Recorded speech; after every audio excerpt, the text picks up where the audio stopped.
मुर्दाबाद मुर्दाबाद मुर्दाबाद। स्वास्थ्य मंत्री इस्तीफा दो,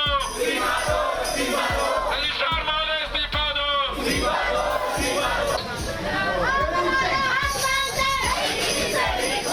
हम हमारा हक मांगते हैं। मध्य प्रदेश में जब भी नर्सिंग कॉलेज का नाम आता है तो घोटाले का नाम अपने आप ही किसी की भी जुबान पर आ जाएगा। अब शुरुआत में आपने एक वीडियो देखा जिसमें कुछ स्टूडेंट्स नारेबाजी कर रहे हैं, नारेबाजी प्रशासन के खिलाफ। अगर सही समय पर इन स्टूडेंट्स की परीक्षाएं हो जाती या जिस समय नर्सिंग कॉलेजेस खुले थे उस वक्त प्रशासन आंखें खोला हुआ रहता और मान्यता किसे देनी चाहिए किसे नहीं देनी चाहिए इस पर ध्यान दिया जाता, तो आज ये स्टूडेंट्स नारेबाजी नहीं करते, प्रदर्शन नहीं करते, बल्कि मध्य प्रदेश के अलग अलग अस्पतालों में नर्स की ड्यूटी निभाते हुए दिखते। जी हाँ, वही मध्य प्रदेश जहाँ के अस्पतालों की जर्जर हालत तो आपसे छुपी नहीं है। मध्य प्रदेश में हजारों की संख्या में नर्सिंग छात्र आज प्रदर्शन करने के लिए मजबूर हैं क्योंकि उनके कॉलेजेस को अमान्य कर दिया है। जिन कॉलेजेस में उन्होंने सालों साल मेहनत की है अब उसकी पढ़ाई का कोई महत्व नहीं रह जाता है। विस्तार से इस रिपोर्ट में आपको बताएंगे। नमस्कार, आप देख रहे हैं एमपी तक स्पेशल और मैं हूं आपके साथ आकांक्षा ठाकुर। मध्य प्रदेश के स्वास्थ्य महकमे की जब भी बात होती है तो अस्पताल की जर्जर इमारतें या कुछ ऐसी तस्वीर सामने आती हैं जो काफी असंवेदनशील होती है। कभी मरीजों को एम्बुलेंस नहीं मिलती, एम्बुलेंस मिल गई तो स्ट्रेचर नहीं मिलता, स्ट्रेचर मिल गया तो अस्पताल में बेड नहीं मिलता, बेड मिल गया तो डॉक्टर नहीं मिलता, डॉक्टर मिल गया तो फिर दवाइयां नहीं मिलती हैं। इन सब के बीच में मध्य प्रदेश के या कहीं के भी स्वास्थ्य विभाग की रीढ़ की हड्डी कहे जाने वाले स्वास्थ्य कर्मचारी, जिसमें नर्स महत्वपूर्ण भूमिका निभाते हैं, उनकी कमी भी मध्य प्रदेश में दिखाई पड़ती है। अब नर्सिंग की पढ़ाई करने कोई छात्र जाए और 3 साल की पढ़ाई पूरी करने में उसको 6 साल लग जाए तो ऐसे में छात्र क्या करे। देखिए, मध्य प्रदेश एक ऐसा राज्य है जहां पर नर्सिंग कॉलेजेस की जब भी बात होती है तो घोटाले का नाम अपने आप पीछे चला आता है। आपको बता दें कि मध्य प्रदेश की राजधानी भोपाल में नर्सिंग के स्टूडेंट्स प्रदर्शन कर रहे हैं। उनकी मांग यही है कि जिन कॉलेजेस को अमान्य किया गया है उनमें जिन छात्रों ने पढ़ाई की है, परीक्षा दी है, उन छात्रों को लेकर अब सरकार कदम उठाए क्योंकि पहले ही छात्रों के कई साल बर्बाद हो गए हैं। इतना ही नहीं, फर्स्ट ईयर में एडमिशन लेने वाले छात्रों के एग्जाम हो गए हैं लेकिन अभी तक रिजल्ट नहीं आया है। क्यों? क्योंकि उनका कॉलेज अमान्य हो गया है। जिस वक्त कॉलेजेस खुल रहे थे उस वक्त प्रशासन किस नींद सोया हुआ था, ये भी एक बड़ा सवाल है। आपको बता दें कि मध्य प्रदेश में फर्जी नर्सिंग कॉलेज और मान्यता को लेकर बड़ा विवाद लगातार लंबे समय से चल रहा है। सैकड़ों नर्सिंग कॉलेज बिना पर्याप्त भवन, लैब, लाइब्रेरी या फिर योग्य फैकल्टी के चल रहे हैं। ऐसे में आपको बता दें कि मध्य प्रदेश की राजधानी भोपाल में कई नर्सिंग स्टूडेंट्स जो हैं वो धरने पर बैठे हैं। इन स्टूडेंट्स की मांग है कि सभी जीएनएम छात्रों के रिजल्ट घोषित करके अगली परीक्षाएं कराई जाए। सभी बीएससी नर्सिंग छात्रों के रिजल्ट घोषित जल्दी से हों। इसके अलावा एससी, एसटी और ओबीसी वर्ग के नर्सिंग और पैरामेडिकल छात्रों को स्कॉलरशिप दी जाए। इसके अलावा भी कई सारी मांगे हैं जिसमें नर्सिंग शिक्षा में भ्रष्टाचार को खत्म कर फैकल्टी मैनेजमेंट सिस्टम लागू किया जाए।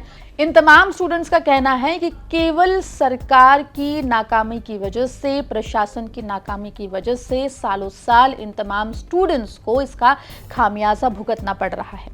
एक बार सुन लेते हैं कि स्टूडेंट्स आखिर क्या कह रहे हैं। ये 8 तारीख से हो रहा है। हम लोगों को 4 दिन हो गए आज तक। हम लोगों की मांग ये है कि जो बीएससी नर्सिंग और जीएनएम के जो स्टूडेंट हैं, काउंसिल द्वारा अभी कुछ ही दिनों में एक आदेश जारी किया गया है जिसमें मध्य प्रदेश में पूरे 700 कॉलेज हो रहे हैं जिसमें कि 189 कॉलेज को मान्यता दी गई है। बाकी के जो स्टूडेंट हैं ना उनको आपात श्रेणी में घोषित कर दिया इनने।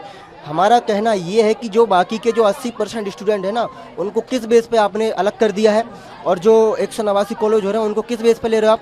मान्यता आपने दी है, मान्यता एल ने दी है और मध्य प्रदेश सरकार ने दी है। जिस टाइम पे मान्यता बढ़ रही थी उस टाइम पे क्या कर रहे थे ये, उस टाइम पे तो उन्होंने घूस लेकर के और कॉलेजों को मान्यता दे दी।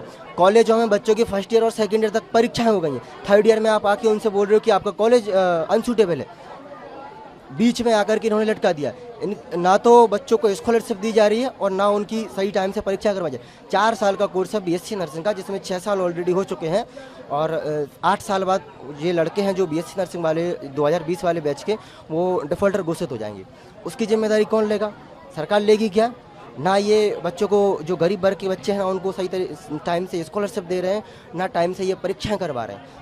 मेरे साथ कई बच्चे आए नर्सिंग के, जो हम लोगों ने 21-22 का बैच है हमारा, 21-22 से हम लोगों ने एडमिशन लिया था और ये क्या चल रहा है 2026 और हम लोगों की सिर्फ सेकेंड ईयर की परीक्षाएं हुई है और थर्ड ईयर का कोई टाइम टेबल नहीं आया है।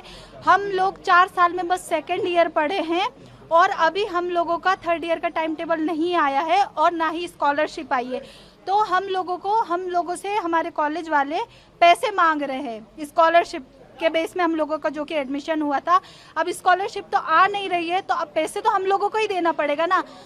फिर भी हम लोग यहाँ रह रहे हैं, हम खा रहे पी रहे, इतना खर्चा लग रहा है। घर वाले हम लोगों से पूछ रहे हैं कि अभी 6 साल हो गए तुम्हारा सेकेंड ईयर कंप्लीट है, वो लोग भी परेशान हैं। हमारे पापा मम्मी भी तो चाहते हैं ना कि हम पढ़ाई करें, हमारी नर्सिंग कंप्लीट हो, डिग्री मिले, हम लोगों की नौकरी लग जाए गवर्नमेंट। लेकिन हम लोगों को जब डिग्री नहीं मिलेगी तो 12 साल में 20 साल में कंप्लीट करेंगे क्या? हम लोगों का क्या होगा? और एज लिमिटेड भी है गवर्नमेंट जॉब में, तो फिर हमारी एज निकल जाएगी तो हम गवर्नमेंट जॉब कैसे करेंगे? देखिए, पहला मौका नहीं है जब मध्य प्रदेश के नर्सिंग स्टूडेंट्स प्रदर्शन कर रहे हों। मध्य प्रदेश में कोरोना काल के बाद से लगातार मशरूम की तरह नर्सिंग कॉलेजेस जो हैं वो चालू हुए हैं, जिसमें कई छात्रों ने एडमिशन लिया है। फिलहाल शासन, हाई कोर्ट और तमाम जितनी भी एजेंसीज हैं उनके द्वारा कई कॉलेजेस की मान्यता जो है वो रद्द की गई है। लेकिन इन सब के बीच में सवाल यही है कि वो स्टूडेंट्स जिन्होंने इन कॉलेजेस में एडमिशन लिया था, सालों साल की मेहनत की थी, उनका क्या होगा? अभी देखने वाली बात होगी कि प्रशासन अब इस मामले में क्या करता है।